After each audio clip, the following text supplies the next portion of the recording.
So these are Hindu, Buddhist and Shamanic ritual bells.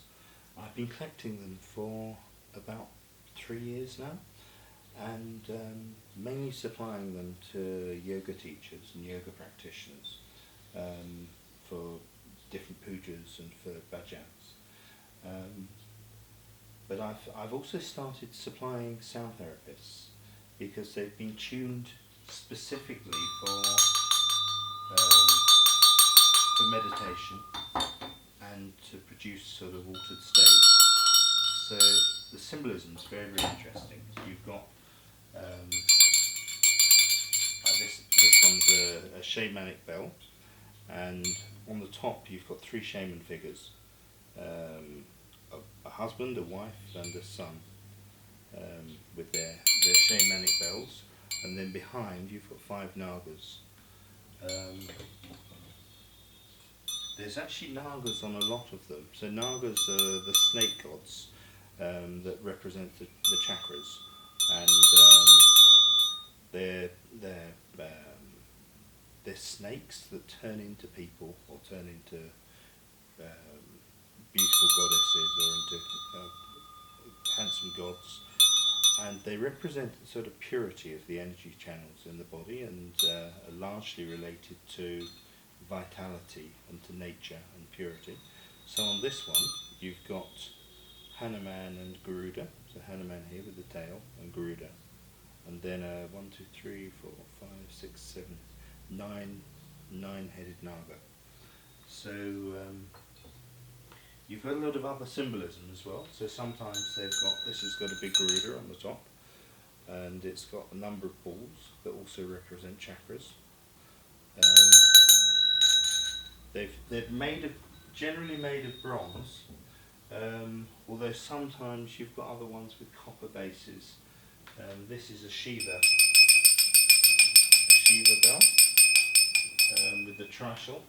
The trishul actually also represents the channels in the body. So you've got the central channel and the 2 channels either side that cross over at the chakras, and that's where you get the same symbolism as in the most fervors. Okay. So I'll show you. So on the shamanic fervor, you've got the snakes.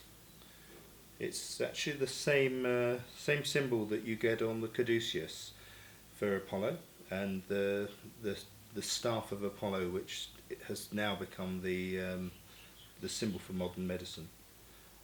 But it represents the kundalini, or the energy channels in the body. So the 2 side channels that cross over and the central channel. One of the useful things that people, when they're meditating with singing bowls, can do is to play the bowl and then to use the vibration to allow you, to help you to feel the different energy within the body. It helps you connect inside, and then you can move that sound with the breath, and you can do something similar with the bell as well. So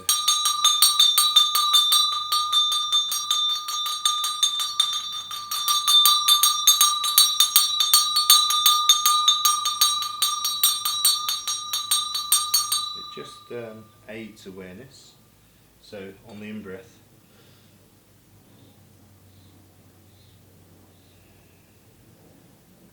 out-breath. So a lot of them have lotus designs as well around the top, and then you've got these balls that connect to the different chakras. Some other bells, this is like a devotional temple bell. I had the inscription translated, and it had been given about 150 years ago, I think it was. I can't remember now. And quite often families will give things like bells to temples, or sometimes to their family temple as well. This one came from a private house which was demolished after the earthquakes. Here's a Shiva bell with Nandi, Shiva's steed. So Shiva's often depicted riding Nandi, which is a bull. So you can hear they've got these very beautiful sounds, and this one's a single Garuda. I'm not sure what this zigzag designs are. These ones are from Kathmandu, from the Kathmandu Valley, and Nawari. So there's a number of really distinct designs. This one's very, very beautiful. One of the things that happens is they get broken up, and sometimes the statues are sold.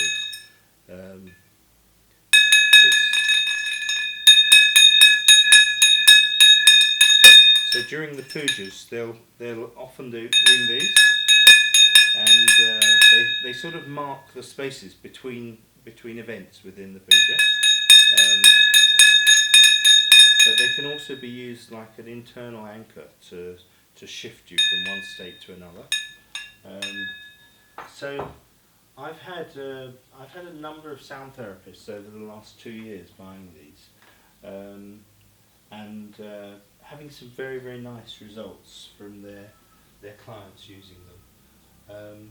So I'm going to do a feature on these fairly soon, and I hope people respond very nicely to them. I find them absolutely beautiful, and they're really, really interesting and very nice to use in practice.